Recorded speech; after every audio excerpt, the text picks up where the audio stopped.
Hello, Judith's log.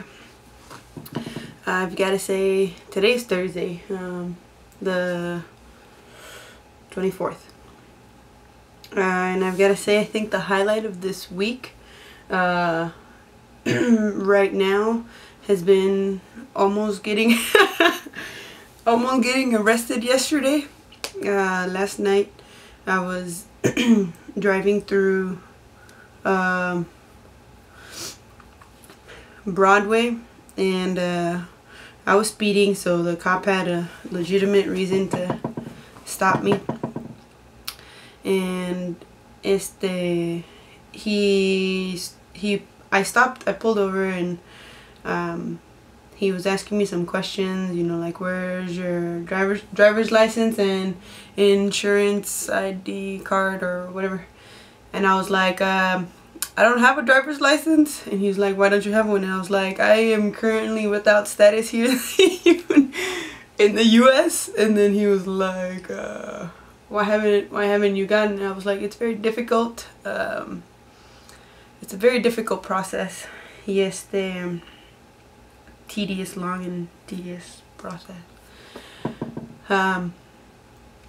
But I couldn't find my wallet at the time, so he kept asking me like, oh, so I could arrest you right now. You don't have any type of ID on you, this and this and that. And I was like, and that's fine, you know, you gotta do what you gotta do.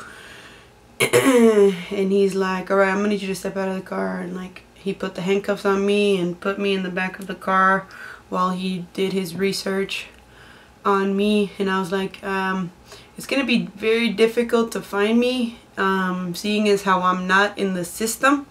But you might have luck if your search goes into, you know, Florida, where I was arrested before.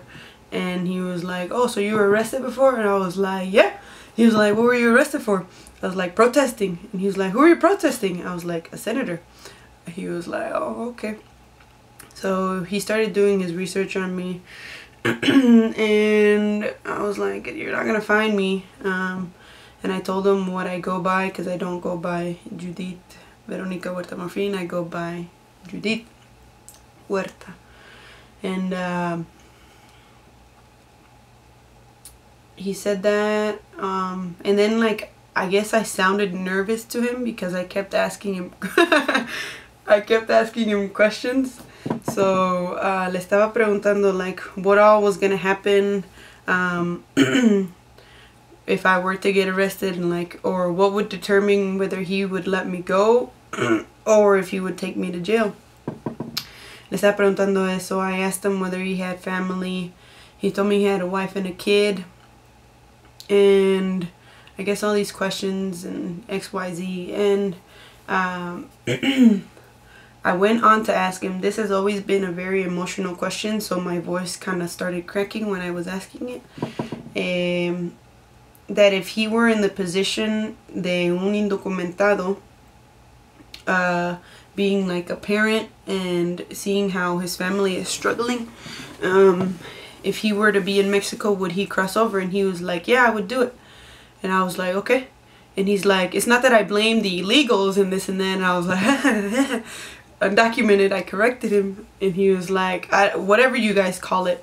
And I was like, okay. But he was like, I don't blame you guys for coming. It's just that, you know, I would only do things if they were absolutely necessary. And he was like, okay, so I'm asking you now, if you were in my position, would you be driving? And he was like, yeah, if it's whatever is only the things that are absolutely necessary. And I was like, according to you, what is absolutely necessary? Y él me dijo, going to work and then coming back. And I was like, yeah, that is very true. I agree with you. And then he told me, and then I asked him, I was like, okay, so if you knew there was a way to change that to where you could get a possible, there was a possibility of you obtaining a driver's license or educating other people on doing it, would you do it? And he was like, yeah, I would. And I was like, okay, that's exactly what I'm doing. And I'm telling you now, you're giving me these tickets, and I'm being completely honest with you. I'm going to keep driving even though I don't have a license. because I think it's absolutely necessary for people to know what their rights are, and this and this and that. So which I don't recommend people that are pulled over to do that, that tell them that you're going to keep driving, because that's only more incentive for them to give you another ticket. And so he gave me another ticket, and oh man.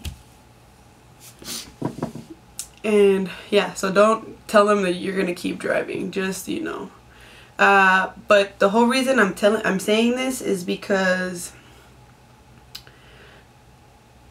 I think if this would have happened, me being pulled over a year ago, I probably would have broke down crying right as he shunned the light on my face, when he walked up to the car. I would have immediately started crying.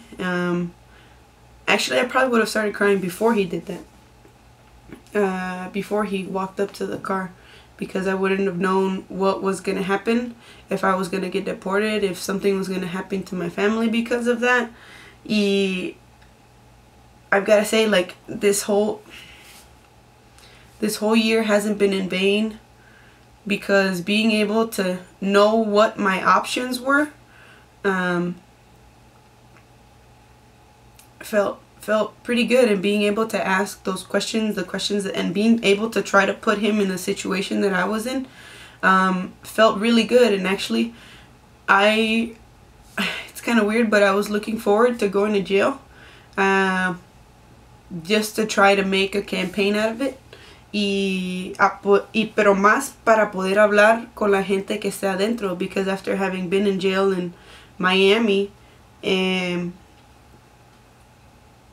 it was after, you know, the whole, like, getting used to being in there, and finally, like, when I wasn't thinking so much about trying to get out, I actually started talking to the people that were inside, and like being able to know what they were going through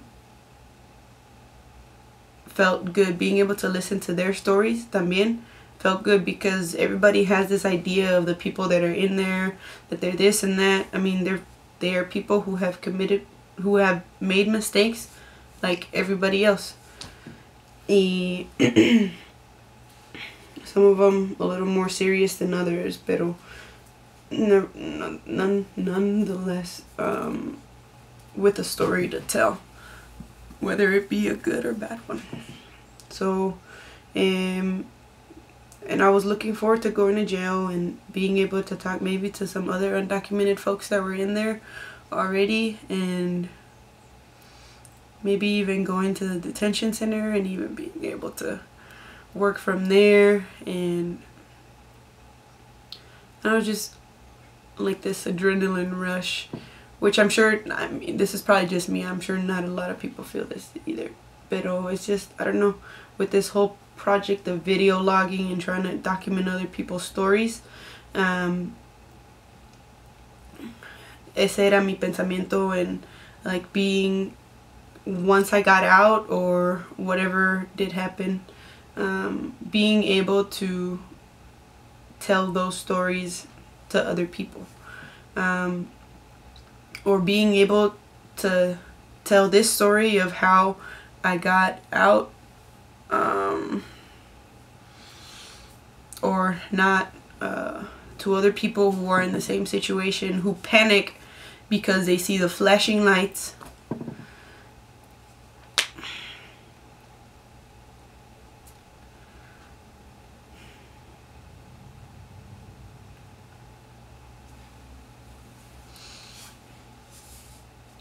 I'm the biggest crybaby there is. Who panic because they see the flashing lights. And it feels so good not having to feel that. Not having to feel that anymore.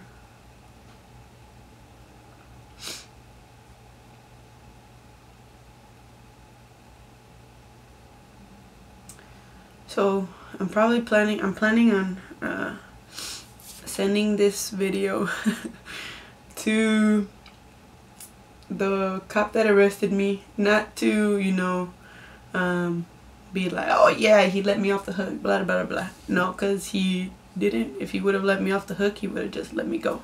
But he was really cool.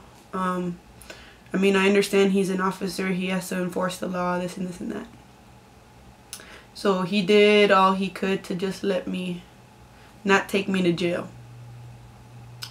He probably gonna send this to his lieutenant too, just because he had a conversation in the car while I was in there, and he said his last name, he has a Hispanic last name. I think he said he was either Cuban or Puerto Rican, which was the guy that arrested me in Florida was Puerto Rican, and I liked knowing.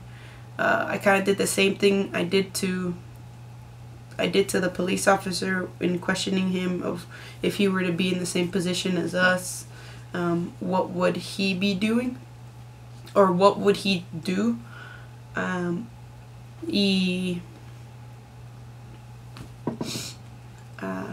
don't know, just to thank them in giving me something to blab about on this log here.